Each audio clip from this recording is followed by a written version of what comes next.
Hello. I think we're live. Let's go for it. Welcome to our Big Change event, Grow Your Bank Balance and Retain Top Talent in the World of Plumbing and Heating. Thanks for joining us. We're delighted to be here. I'm absolutely delighted to have some fantastic experts with me today. We had a couple of technical issues, so one of them is joining us by the old-fashioned phone, so we won't have video of that particular person. But I'd like to do some introductions, and in fact, I'd like you to introduce yourselves as well, if that's all right. So I'm going to go to Hattie Hasan first. You were a former teacher. You're now Hattie Hasan MBE. Let me get your full name. And tell us how you got your MBE, because it's very relevant for today, is it not? Yeah, I got the MBE for recognition for services to women in the heating and plumbing industry. So basically, I've been helping women to become self-employed plumbers and helping them navigate the maze of training. And now I run, or I have always run, Stopcock's Women Plumbers, which is basically a team of self-employed women, the Register of Tradeswomen, which also incorporates lots of tradeswomen and plumbers in particular. And that's what we do. We do mentoring, we do events. If you're a woman in the industry, please come to our event. Brilliant, thank you. Thanks, Hattie. So you're going to be hearing from our panel. We're going to be talking about how to overcome business challenges, future-proofing your company. We're going to have 3 segments. We're going to focus on hiring and retaining top talent, moving to winning more work, and then growing profit margins. So this is all to help you have really, really great businesses, great organizations. My next expert is Michael Cairns. You're joining us from Edinburgh. How are you, Michael? Yeah, very well, thank you. Thanks for having me on. So you're a founder and MD of Celsius Plumbing. Tell us a bit more, Michael. Yeah, I'm a time-served plumbing and heating engineer, and like probably most business owners, I stumbled into being self-employed and learned the ins and outs of businesses along the way. Yeah, a lot of mistakes, but challenges for sure, but yeah, a ride nonetheless. I mean, that's how we learn, isn't it? We need to make mistakes, and you know, that makes us better people. My next expert is Tim Pollard. You all right, Tim? You're joining us. You're in West Yorkshire. Oh no, you're not. You're in Leamington Spa, aren't you? Well, I am, definitely, yes. You're in Leamington Spa. Fabulous. I did live in Yorkshire for did you? 17 years. But, no, I'm Tim Pollard. I now run my own business, but I've spent 30 years serving the plumbing and heating sector by a mainline merchant. I also have written a column for the Installer Mag for the last 10, 15 years, and do a lot of work in connection with events, conferences, seminars in the industry. And my passion, my current passion, and my passion for the last 15 years has been all about sustainability, about reducing impacts, about heating efficiency, water efficiency, and trying to minimize the impact in the supply chain. Excellent. Well, looking forward to chatting to you, as well as talking about recruiting and keeping top talent and growing your business, winning more work, better profit. We're also going to talk about how to automate processes on a day-to-day basis and some of the best practices that are going on in the industry. My last expert, last but not least, we can't see him, but it's Andy Cam.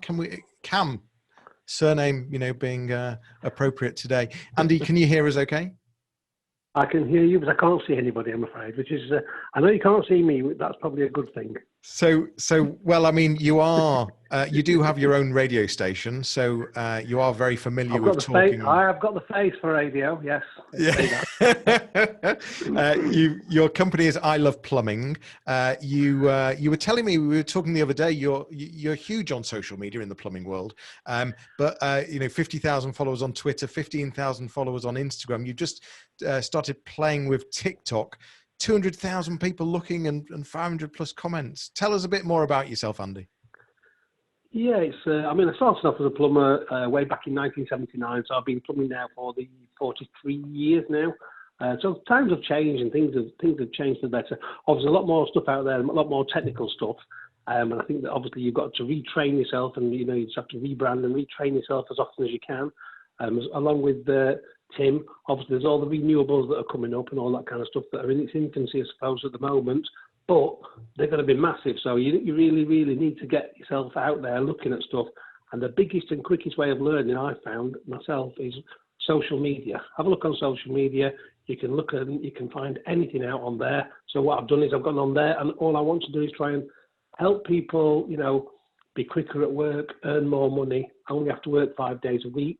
And that's realistically what I've done. I've employed people in the past, and obviously I want to know about, employer retention and that kind of stuff. And I want to try and help people out. And that's all I'm here for. Yeah, and just tapping into one of the things you mentioned there, one of the things we're going to get onto is should you be working every evening, all weekends, or should you be trying to price jobs correctly so that you can just work the hours that that you should be working? So let's start with hiring and retaining top talent. And by the way, thank you for joining us. If you're watching, if you're listening live and you're with us right now, feel free to ask questions. We would love questions from you. Please use the Q&A box. If you're listening to us afterwards, then just let us know in the comments, or just it would be nice to know when you're listening or watching to this. So hiring and retaining top talent, I'm going to go to Michael first. And one of the things that, within your business, because I think you've been running it for 14 years now, what's your experience on how to recruit the best talent? What's your approach, and what have you done differently to try and secure good talent? Mm-hmm. Yeah, it's a question that I get asked quite a lot, actually, and we're no different to most business owners. We go through the same challenges and highs and lows. We went through a number of years hiring the wrong people, and we thought that by having the qualification of a plumbing and heating engineer, that would make you a good team member. Well, it doesn't make you a good team member. And so making the same mistakes time and time again, we thought something's going to have to give here, because at the end of the day, I can't be the one that always goes and puts my underpants on, gets the cape on and puts out all the fires. So I had to start thinking about where do we want to go as a business, and what do we stand for? What's our why? Okay, yeah, we're here to do plumbing, we do fit boilers, but great, but why are we actually here? Why are we doing this? Why are we serving our customers, and what type of people do we want to join our team? So it was probably around about 2016. For anybody that doesn't know me, I'm a BigChange customer. I'm fortunate to be involved with BigChange as a customer pretty early on, actually, and I've seen the company grow with its processes and systems. And so we thought at a time that's a perfect opportunity for us to really think about our processes, our systems, but also the people that are going to be using that. So what we did was we decided to really define our company values. What are the rules of the game? If you want to come and work with us, we have 10 values. You buy into all 10. You can't just buy into 8 and say, well, I kind of follow the 8, the other 2, not so sure. You buy into all 10, because our values align our team and align our staff, and they actually align our customers as well. They know how they can be treated by our team, but also how each other can be expected to act. And I feel that for anybody that hasn't defined their company values, it was probably a catalyst for us to really grow, which was super important for us. Yeah, I always used to wonder if you really needed company values, and was that just wasting time? But having been through the process myself, it makes such a difference, doesn't it? It does. One of the biggest risks that people can fall into is defining the values as a sort of higher management, sticking them on the wall and thinking tick box exercise, I've done that now.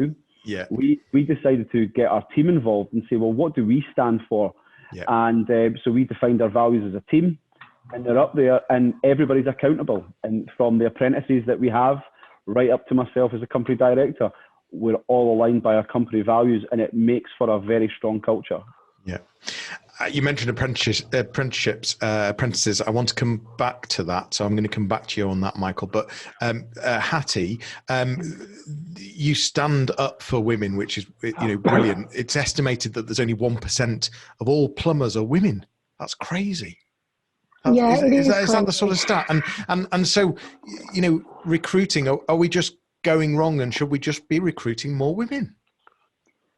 Well, obviously, my answer to that question is yes, we should, because we make up over 50% of the population. So it's just daft to have over 50% of the population being women and only one or less than one, actually. If we do touch one, we're lucky, percent of them actually doing the job. So the short answer to that question is yes, we should. And I really liked what Michael was saying about the company values, because the company values are not only about the quality of your work, they're the quality of you as a person.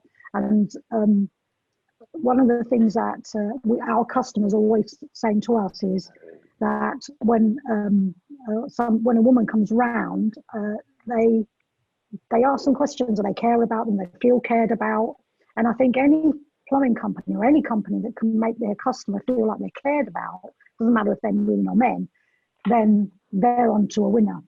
I do a lot of talks in colleges, plumbing students, and they say, what have you got for me if you're just sticking up for women? And I'm like, I don't just stick up for women. I help women to become self-employed. But what I'm telling you, that if you want to stand out, is you need to look after your customers. You look after your customers, they will look after you. And it's those company values. So we should get more women in. Often, the women are the ones who talk to the customers. I mean, I've had, on the other side of the coin, I've had guys complaining and saying they don't want to hire women because they spend all day talking to the customer. Well, I doubt it's all day, but, that bit of communication with the customer, that relationship building, all of those, which I don't like the term, but they call it soft skills. Those should just be skills for looking after people. And I think having that balance of the male energy, the female energy, can really enhance any business. Andy, did I sense that you're going to say something? A question I had for you was, do you get women applying for jobs? Is that directed to me? I didn't hear what he said. Yeah, Andy, I wasn't sure if you were going to say something. I felt that you might have been responding. With what I talk about with Hattie, I've talked to Hattie in length before, and there are some absolutely fantastic women plumbers, lady plumbers. They're brilliant. There's quite a few good ones on Instagram. There's Kaylee from, she's the blonde plumber. We've got Gas Glass, we've got Rachel, we've got Pink Plumber, and they actually do amazing work. And when they show you the work on a video, you can actually see how professional they are, how brilliant they are, and their eye for detail is absolutely second to none. And I'll challenge any plumber out there to be better than some of these ladies, because they're absolutely brilliant. So I take my hat off to you. You've absolutely nailed what you've done. Obviously, we've only got 1%, but there needs to be a lot more out there, and I would employ one tomorrow. Mm-hmm. Thanks, Andy. Tim, we've chatted before, and one of the things that you were saying was to retain staff, you've got to keep the work varied as well. So just tell me a bit about that and what your experience is there. Yeah, again, I think a lot of it's down to communication. It's understanding expectations, really, what people expect. And young people, I think, in particular, are looking to see somebody who can give them opportunities to develop themselves, to develop their skills, and to develop their knowledge and experience. And I think as long as both parties go into the contract of employment understanding each other, and I think where all the problems happen is when that doesn't happen. So I agree with everything that's been said so far, particularly company values. It's understanding what that person is looking for from employment. It may just be security. People say, I just want that, or I just want to do that. I don't want to be involved in that. But I think most younger people, and not exclusively younger people, are looking now to develop a longer term career and to understand what those challenges will be. And that will undoubtedly mean a varied skill set. And particularly with the developments which are going on in the marketplace at the moment, and the possibly sea change attitude in terms of space heating and in terms of water use as well, I think all engineers will be looking to extend their skills and to make sure that their knowledge is current. And that's not as easy as it sounds, I've got to say, because there can be changes going on almost constantly. And trying to keep up to date with that can be a challenge, and doing your day job, you know, which is fitting kit. So I think there's lots of challenges there, but I also think there's lots of opportunities. I can't think of a more exciting time to go into plumbing and heating than now, because it's going to change and it's going to develop and it's going to become more and more important. Fantastic. So one of the things that I'm hearing is that it's all about, we need to make sure that our house is in order before we even go out to recruit, because we need to make sure that, you know, we are clear about what we stand for, what we want, what we're trying to achieve, what our big goals are, what our big plans are. Yeah. But then we also need to recognize that these, you know, it's not about it's not everything about what we want. It's about understanding what the people in front of us want as well, and making sure that we're demonstrating career progression, varied roles. Is there anything anyone wants to add into that? Because if not, I want to move on to apprenticeships, but just any other little tidbits that you'd add into that? I think, yeah, good people don't want to work with subpart people. And if you have people in your organisation that are not team players or living up to the values, don't really fit in, they won't last very long. So offering clarity at the start, define job descriptions, really laying out what it means to work here. We have a value in our business called willing to sweep floors. It doesn't literally mean everybody sweeps floors. It means that everybody is willing to do whatever it takes to get the job done. And that's right from me. If I'm willing to go out and get the toolkit on at times, then any people that work in our team are willing to do that as well. And I think when you get a strong focus on values and a good culture, and everybody knows the rules of the game, and everybody's rowing in the same direction, it is half the battle. But these things take time. They're not always easy to achieve, but everybody can start from a point and work from it from there. Right. I just want to say that I think that, again, following on from you, Michael, that can actually bring people to a higher standard. If they thought, well, all I have to do is roll out of bed and turn up, and that's all that anyone wants from me. Well, when you start working with people who care, they can actually bring you up as well. And that's really, really important in our industry. We need those standards always kept up. What Sebastian Levy is watching. He's asking a question: what type of modern challenges are plumbers facing today? I'm wondering if this is relevant for hiring and retaining top talent, but I guess it probably is. So, a question: who would like to take that question? What type of modern challenges are plumbers facing today? Tim. I don't mind saying a word or two about that. Yeah, go on. I mean, clearly, the first challenge is going to be technology.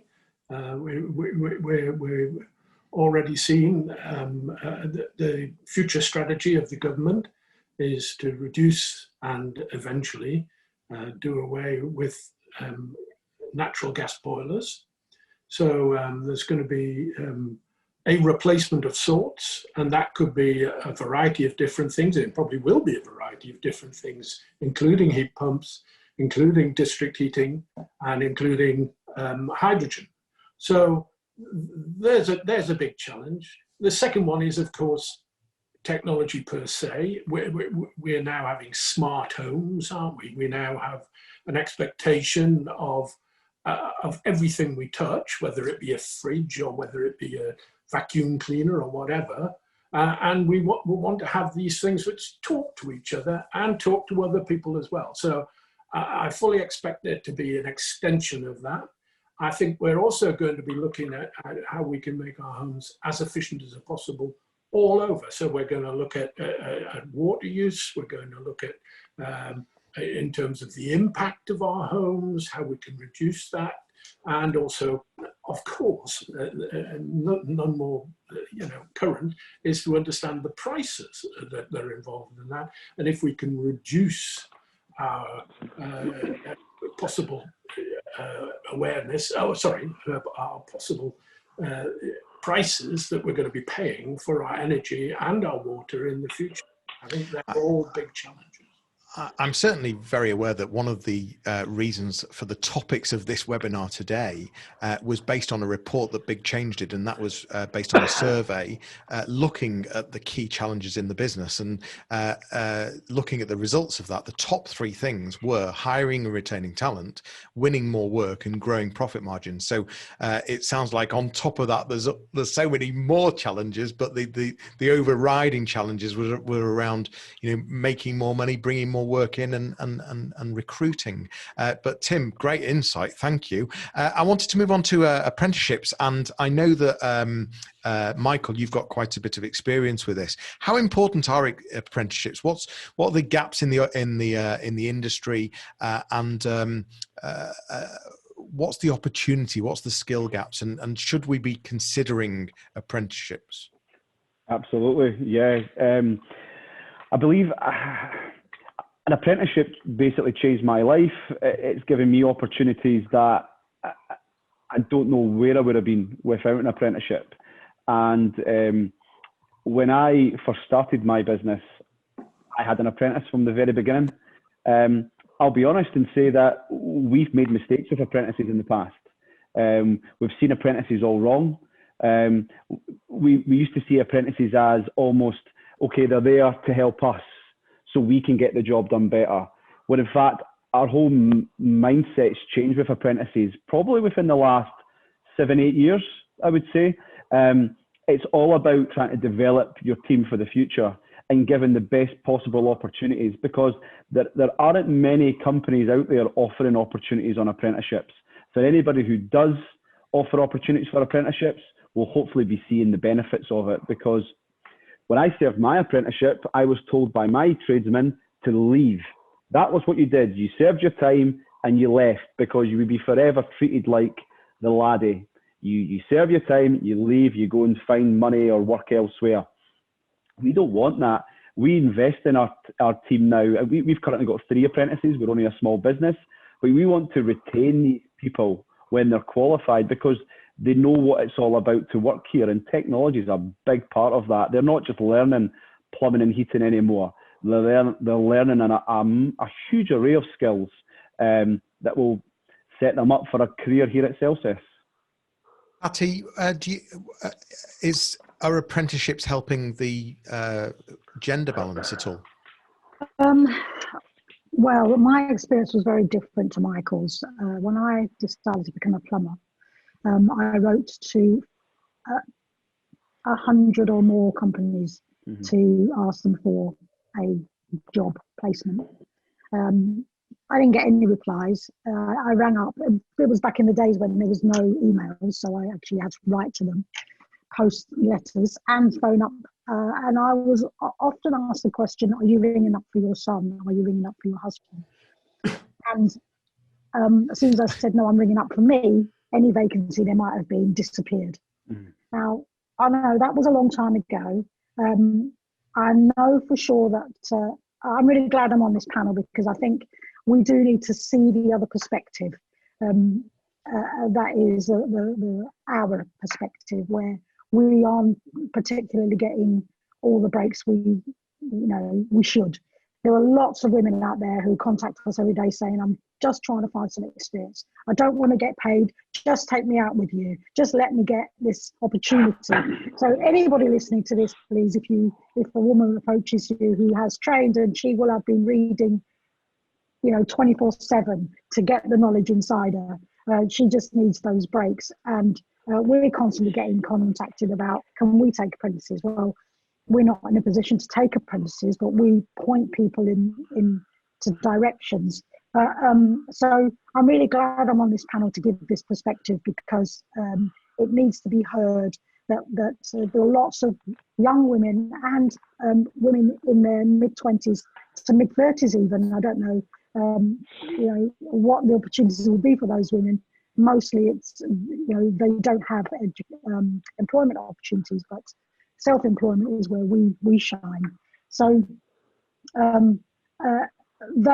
we do need to do more. We need to do more. And yes, the apprenticeship schemes do help women when they can get the places. They help anyone. And I always thought, when I started looking for work, I thought, I'm going to go and work with somebody. He's going to teach me everything he knows, and then I'm going to be, you know, brilliant. Well, that wasn't the case for me, and unfortunately, it's still not the case for a lot of women coming into the trade. I wouldn't discourage them from coming in. Please do come in, because it's a fantastic place to be. But we do need to just get our foot on the ladder somewhere. I'm thanks, Hattie. I'm really interested to get into the automation and the processes, and so I'm going to move this on, if that's all right. And we're going to talk about winning more work for now, and then we'll get into profits as well. So we've managed to recruit. We've sort of got our values in order. We've managed to recruit. We you know, that side of things are going well. We now need more work. Andy, you've been doing social media for a long time now. Are businesses missing out by not using social media? Absolutely, 100%. If you're not on social media by now, then you're like a dinosaur, to be honest with you. I mean, a lot of people say to me, Andy, but you're getting on a few, you know, you're a bit old, mate, to be on the social media. How did you get into it? I got into it about 10 years ago, and obviously it's got bigger, better. I mean, and now it's absolutely massive. You know, from the training side of things, from actually advertising. There's loads of people out there that can advertise your businesses for you on social media if you don't want to do it yourself. A lot of people don't want to get involved, but it's absolutely ginormous, and there's a lot of people making a lot of money out of social media. So again, you know I get talked about on social media quite a lot, but it's something that I'm very passionate about, and it's something that I want to try and involve a lot of people in. There are, you know, a lot of people that still aren't on social media or don't know how to do it. All I'd say to you is, just, you know, start off, get yourself on Instagram, get yourself on Twitter, get yourself on TikTok is really quite prevalent at the moment, and that's going really well. A lot of people think that TikTok is just for people, you know, who are doing silly dances and, you know, doing some silly songs, but it's not. You know, we've looked into it, and it's sort of between 35 and 50 are the people that are using TikTok more than anybody. So, you know, get yourself out there, and all I'd say to you is, if you are in a business and you want to be advertising yourself on social media, your first video is 100% better than no videos. And all you've got to do is, if you get yourself on there, do a video of yourself in your workplace, show people, showcase what you do. You know, if you're really good at plumbing and central heating, showcase your best jobs that you've done in the bathroom industry. If you're doing bathrooms, if you're doing boilers or central heating, that kind of stuff, or if you're technical, advertise yourself doing that and show people what you do, because the video is the actual king of everything. You can write things down and people, maybe they might read them. You can show them a picture, maybe they'll look at it and they might. But if you show them a video and it's interesting, 100% you will get their attention. And once you've got their attention, then you can sell things to them. And that's exactly what social media is about if you want to be on there for selling stuff. So yeah, that's my opinion. Yeah, and it's all about people buy from people, isn't it? And one of the ways to generate people wanting to buy from you is if you can get them, if they can trust you, and the way to show that is personality, and personality comes across on video. 100%, and also people make their mind up whether they trust you and like you within the first 7 seconds of either your video or you meeting them. So in that first 7 seconds, you know, you've got to realistically pull the person in and show them exactly what you do that is better than the next person that's going to go and try and sell them something. And also, you've got to solve their problems. You know, you find the problem that a customer's going to have, whether their boiler's broken down, whether they've got a dodgy old bathroom, and you've got to show them exactly how you're going to get that bad point off them, and you're going to say, look, this is exactly what you're going to get from me. And yeah, so that's the way I've always tried to do it, and I've never had a problem in the past. Andy, I can see another question that's coming in. I think you were answering it. You were saying Instagram and Twitter were the key platform, or TikTok even as well. If I was trying to sell to B2B, trying to sell to businesses, would you still be saying those platforms, or would LinkedIn come in? Or no, LinkedIn would be 100%, because although LinkedIn, when I first started on it a long time ago, it was very business orientated and sometimes a little bit fuddy-duddy and boring. But I think that what's happened with LinkedIn, they've let the people in there that are interested or interesting as well. And they've also got the people on there that want to sell to other people. So it's very easy for me to look at, let's just for argument's sake, I was talking to somebody from Aquabion, which is a water softening company. And it's very easy for me to talk to their top man who invented it all. Within, all I've got to do is send them a message and then say, look, this is my telephone number. And we were talking on Saturday, and we were talking about some business that we might be able to do together. And so it's very easy to approach people, because you find that on social media, you can build a rapport up with somebody quite simply by listening to their videos, talking to them. You can send them messages and you can talk directly to them. And it's very easy to, like I said, get your business out there and show people exactly what you do. And if that's what they like, then that's what they want. You know, they'll come to you, and they'll use your business, you know, because they like you. Tim, Andy was just talking about experience there, and sort of demonstrating and showing exactly what I'm about to fix, how I'm going to fix it. You're very passionate about this as well, that plumbers shouldn't just be plumbers. They should show and demonstrate their experience, and that's a big way to win more business. Just give me some more thoughts on that, Tim. Yeah, I think, again, you've got to put yourself in the customer's position, and particularly in the domestic market, but not only in domestic and non-domestic as well. People are non-expert buyers. If you were to ask 99% of people in the UK, you know, what is a good job in terms of plumbing and heating? And if you look at the references, the online references, people always say, oh, they were very tidy, or oh, they were very polite, or oh, they turned up on time, and etc., etc. Because that's the only thing we can judge. We can't. We don't understand, you know, whether or not it's good soldering, or whether the product has been fitted well. We don't know. We don't. That's why we invite somebody into our homes in order to do that. And it's really interesting, you know, to understand how people choose their contractors, their subcontractors, because we used to go on Yellow Pages and basically look for somebody who had a big advert, and that meant that they were quite, you know, an important person. But that's all gone now, and Andy's absolutely right. For the vast majority of people, the first point of contact will be online, whether it be social media, whether it be a website, whether it be a local area site, for example. There's lots of those on Facebook and etc.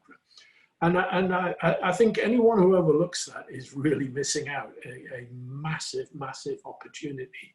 And if you can't get onto the list of quoting, then you're dead in the water, I'm afraid. And the best thing you can ever get is a personal recommendation. But you know, there's only so many of those you're going to get if you really want to grow your business.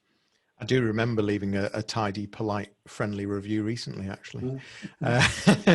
Michael, how important is it to get the sort of a band of staff on your side? Does that then help grow the business in terms of more sales, etc.? Yeah, absolutely. I fully agree with what the guys have been saying so far. Video is super important. I think it was the first lockdown we really realised that video could play a bigger part than ever in our company, and if we wanted to start, survive, but grow. We used video for our COVID response, and from there we sort of put our heads above the parapet and said, this is what we are committing to do. But also we told the team, this is the gold class.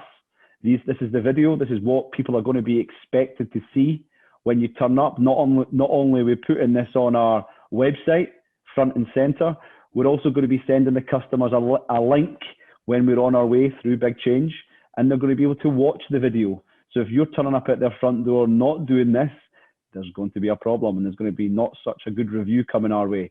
So video is super important. Anybody that goes on our website, they'll see our social media. We do a lot of video from, as I said, COVID response, the recruitment, right through to our customer journey. So yeah, I think as well that we've had people been attracted to us to join our business because of our video and our social media, because they get a clear understanding of what we stand for. But in turn, it also means you're winning more business. So any company owner that wants to grow, or any company owner that's not doing video at the moment or social media, they definitely have to be. Sounds good. The staff on your side, Andy, I just want to go back to you, because I think you've got quite a bit of experience of that, where staff can make a big difference. And also, Michael, the question that I was going to ask you, it slipped from my mind for a second then, was you use the job management platform with BigChange, and what you're describing there is sort of the customer journey. You've enhanced it, which adds value and gets them ready to spend more. Is that what you were saying, Michael? Yeah, for sure. People can see from a click of a button, a 30-second video, what they'll do, what they can expect from our service, and if they like it, they'll pick up the phone and they'll make an appointment. Yeah, Andy, just going back to that question, the band of staff, you've had experience of that, haven't you? Yeah, I mean, I went up to, the heavy heights of employing 7 people and myself, and I must admit that it wasn't really for me. I didn't like it. I did it. I was thinking, oh, this is great. I'm getting bigger. I'm getting better. Everything's good. I was treating the staff really good, because I think that if you treat your staff well and you make sure that they're okay, then they will look after your customers. Because the worst thing you can do is go to a job and possibly one of your staff either belittling you or your company, and the actual customers heard it, which is absolutely terrible, because that's just feeding the wrong message to everything. So what I've always said is that, I'll be all right with you and you'll be all right with me. I'm going to be your boss, but I'm going to be a friend as well, because I want to be a friend, because that's part of the business. But then I've always been, I've always been a team player. I've played football, rugby and all that kind of stuff, and been the manager and the captain and all that. I've always thought that if you treat everybody the same, we're a team, we're a gang. You might be out on a Saturday night and your car breaks down. Who are you going to call? Not Ghostbusters, but you're going to call me. And I will make sure that I'll be there to help you fix your car, tow it somewhere, get it going, because we are an actual team. And I think that for me, always worked really well looking after people and making sure that they were always feeling wanted. I used to have a meeting once a month, and I'd probably take the lads down to a local pub. We'd have a beer, and then we'd also have a meal. And I'd say, right, anybody got any ideas how we can improve things? And they would go through their ideas, and when we'd put some of them, we'd implement some of them. And sometimes, I think maybe not. And they'd always say, Andy, why don't you do what I said? And I said, well, let's get serious then. When you start paying me on a Friday, I'll start listening to you. But when I'm paying you on a Friday, you'll listen to me. And I think that there can only be one boss. It's a bit like being a manager of a football team. You listen and you be friends with everybody, and I get all that. But you've got to be the boss at the end of the day. And a team's a team, and that's what I always try to do. I think anybody who employs anybody, like we've been talking to Michael there, he sounds like he's really on the ball with his team, and he's been listening to you guys and everything else. It's very easy to be, to go self-employed. You think, well, I'm a good plumber, I'm going to go self-employed, and everything's going to be great. But nobody's taught you how to run a business. Nobody's actually told you that you've got to be working all these hours. You've got to make sure that you've got all these different hats. You've got to be an accountant. You've got to be this. You've got to be that. You've got to order everything. Make sure everything's running all right. But there are a lot of things out there now to help you, like BigChange, that can help you run a business without going into all the pitfalls that we've already done. I think that side of things is fantastic, especially from you guys. And I hear what's being described here is having a good culture. So if you've got a good culture between your staff, then that's going to reflect on not only recruitment and retaining, but also on sales as well. Just my last quick question on sales. Tim, I'm going to ask you the question. Do you need to be the cheapest? There's a great saying, which is, selling on lowest price is the simplest, dumbest thing you can ever do, really.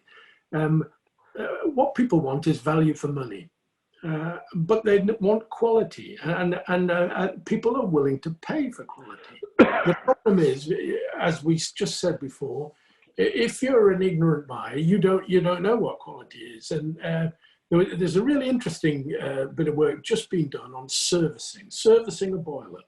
What does servicing a boiler mean? Because there's some contractors who are trying to insist that guys should be doing 12, 16 boiler services a day. And I don't quite know how they do that. But one thing's for sure, you ain't getting a proper boiler service if they're doing 12 to 16 a day. So I think it's about understanding your value. And I think a lot of plumbers and the heating installers actually undervalue their skills and their time, because this is not just a matter, it's not, banging things with a hammer. This involves a lot of thinking, a lot of planning, a lot of designing, and a lot of understanding. And I think people are willing to pay for quality as long as you tell them what they're getting, so that they can feel confident at the end of the day they have had value for money. Yeah. Hattie, were you going to say something? Well, I really agree with that, because I think that if you say to somebody, I've fitted a boiler or I've fitted central heating, they'll think, well, wow, this is a plenty of zeros for like 4 words. You need to say, all the things that you've done, because, as Tim said, servicing a boiler, if you're going to do it properly, it includes 4 or 5 different things. It includes things, if you're doing it properly, it includes things before you even touch the boiler, So if you're doing it properly, and if a customer knows, they'll see a list this long and I think, wow, I'm paying this much, but look what I've got. And I always encourage people running businesses of how to write their invoices so that customers understand.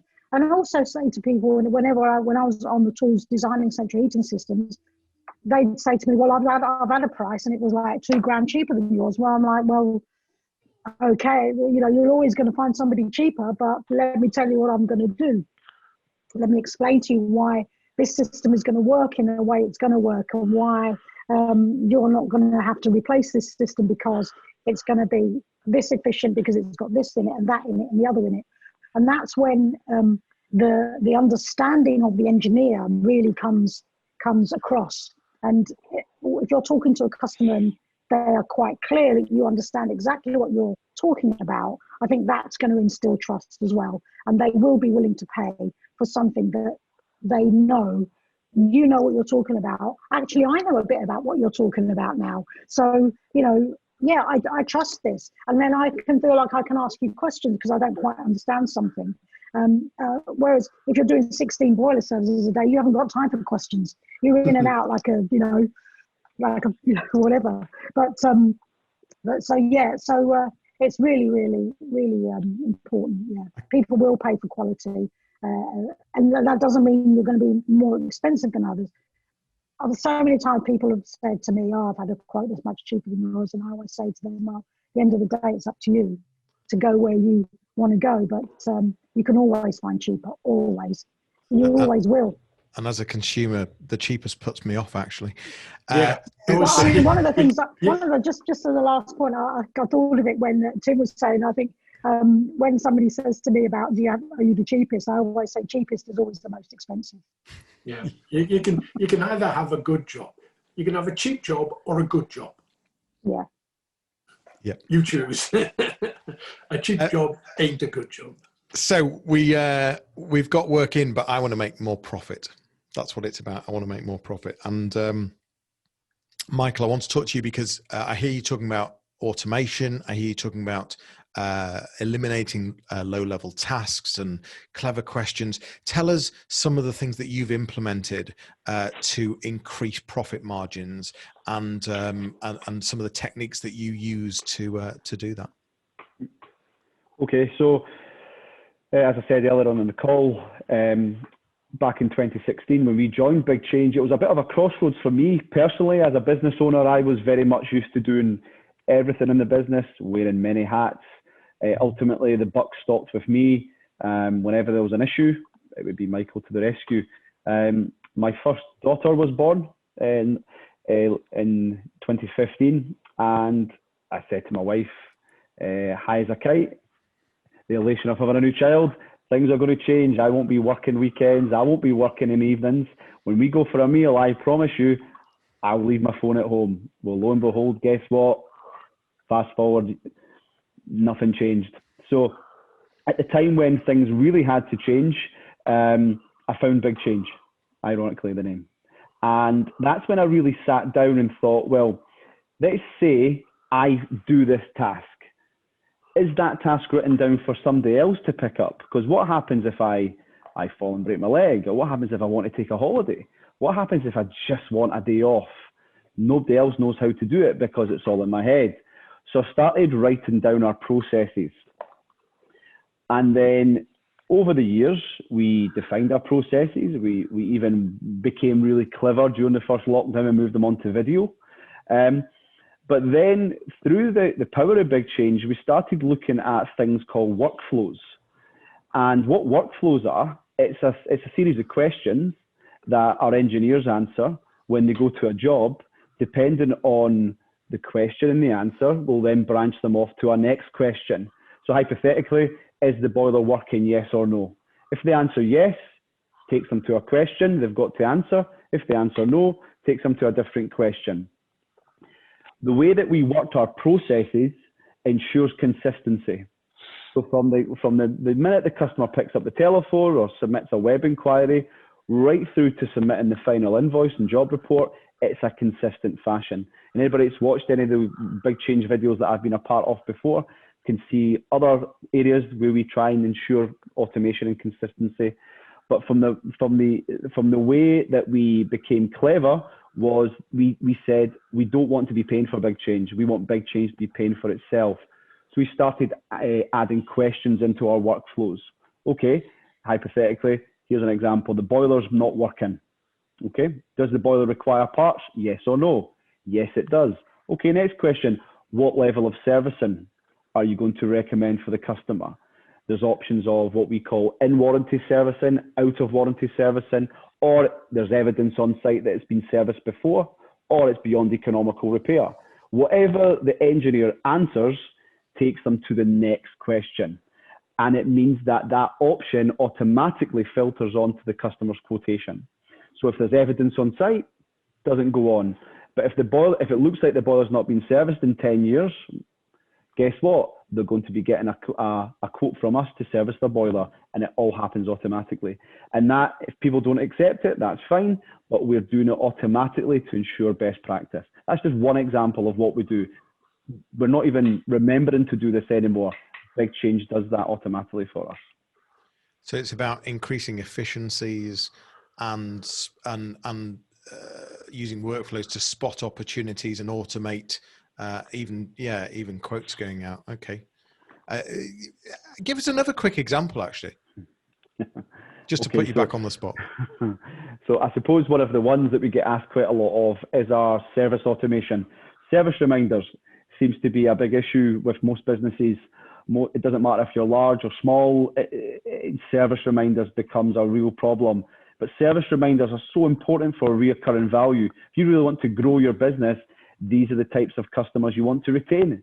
There's no cheaper customer than the one that's already with you, that's already bought and committed and really doesn't want to go elsewhere. But you have to remind people these days. There's so much going on in people's lives. Their boiler that's in their cupboard's probably low down on their agenda. So we used to manually run our service reminders. And that was the good old fashioned picking up the telephone. Hello, Mr. Smith. Hello, Mrs. Smith. Your boiler service is due next month. Would you like it done? Now, in an ideal world, Mr. and Mrs. Smith will be picking up that telephone every time you phone, but it doesn't work like that. So then you've got to constantly phone, send text messages, send out letters. But we realized that we were doing this at times when people were at their work. And the last thing people want to do is when they're on their lunch break is have a phone call from me to book in their service reminder. So we now do that automatically through the power of BigChange. We send customers an email with a booking form, and we say it's part of our customer promise, which it is. We're in the 3rd year of running this now.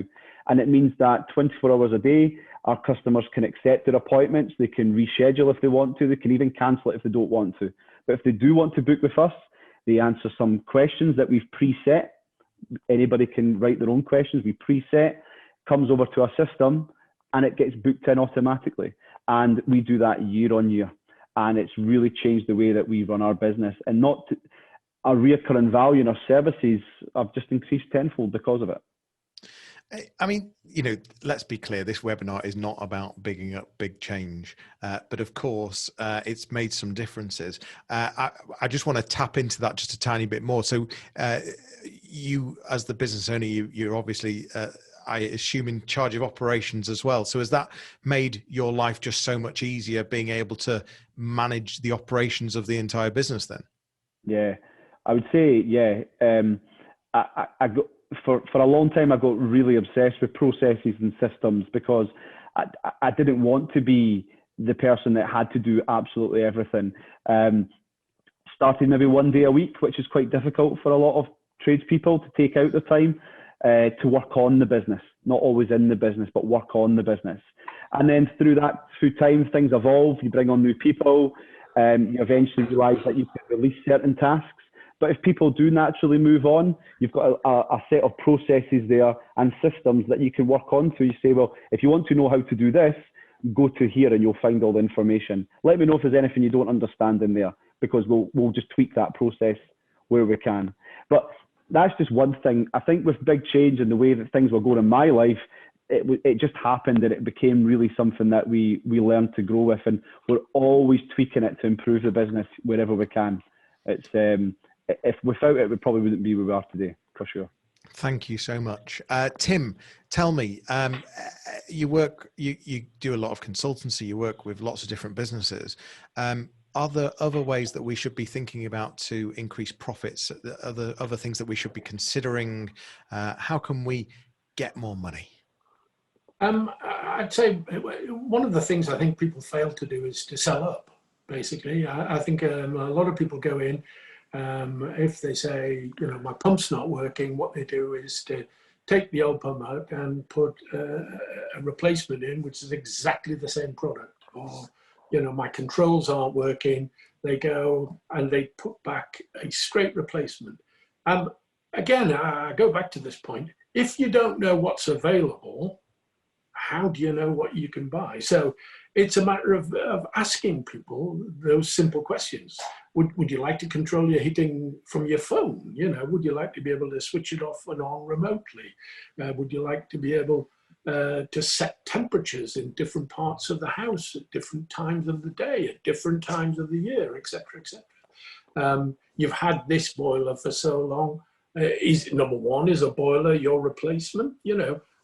The question you ask is related to what the customer wants. Now, what the customer wants is a warm, cozy home, or a nice shower in the morning, or whatever.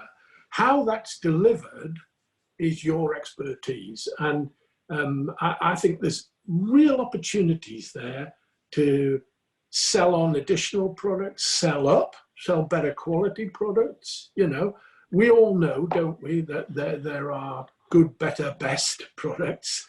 I'm not saying products are bad. I'm just saying there are always higher quality products for which you pay a bit more, but you get the benefits of that. And I think, again, explaining those opportunities to people is often a way of extending your sale and extending your profit. Hattie, would you add anything into how we could make more money out of the calls that we have?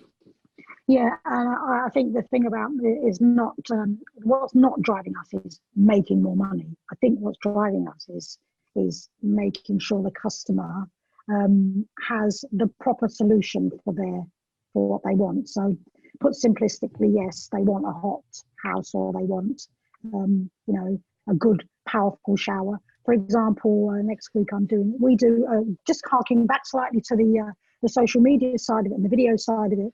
we just launched a service called Ask an Engineer. And so next week there's somebody booked because they want to know what possibilities are available to them to upgrade their systems. They want to upgrade their systems. They've been told that perhaps an unvented system might be better. And this customer obviously wants to understand about that. So this is going to be a perfect opportunity to sell up, if you like, or explain the different solutions that are available to a customer, depending on how far they want to go. So I had a customer who wanted to control everything by their phone. So we put all of that in for them. And then 3 months later, they sold their house. I had a phone call from the same customer saying, I don't want all this newfangled. I just want to press a button. So I had to go in there and take all that smart controls out. But I think that if we understand what it is we're explaining to customers, we can say to them, well, you can go as far as you like. You know, we can sell to you. We won't say sell, but what we'll say is we can provide you with this solution, or there's that solution, or there's the other solution. And each of those ways is going to increase the comfort, your own comfort. And then they'll choose one. Most often they'll choose I think most often they'll choose the one that they can afford at the highest level they can afford it, to be honest. That's what I've had in my experience. Thanks, Hattie. I know that on the screen we're about to bring up a poll if you're watching. The question is, what is your biggest business challenge? So please do answer the question because it'll just give us a bit more insight. I want to just go to Andy. And one of the things that we've not talked about here, because it's all about profit margins, but we've not talked about, we've talked about not being the cheapest, but we've not talked about how to price the job. So how important is it in how to price the job and how to make sure you've got the right amount of profit in there? A good one, that one. What I usually do, I use one supplier, so I know exactly what the prices are before I actually, when I get to a job, I'll probably know how much it's going to cost the customer before I get in the job. I'll look at the house outside. I'll think, right, this is what they're probably going to need. I've already talked to the customer. I've already processed that. And the other thing that I'd like to do is, if a customer rings me up and said, Andy, I want a bathroom, or Andy, I want a new boiler, I will have already got their telephone number, and I will send them 3 or 4 videos of a job that is similar to the one that they want, so they can see the quality that they get. I will explain to them on a video how I do things and how I automate, how everything works for them, so that when I go there, they're not just sat there thinking, what's he going to say? And also, if it's a bathroom, I will, do the bathroom. I'll show them all different bathrooms and what they, things that I think that they may like. I might ask them what colour tiles they might like and all that kind of stuff, and then send them videos of that. When I actually get to the job, when I'm quoting, because we were on about profitability earlier, is I will quote for the highest job. So I'm not going to upsell later.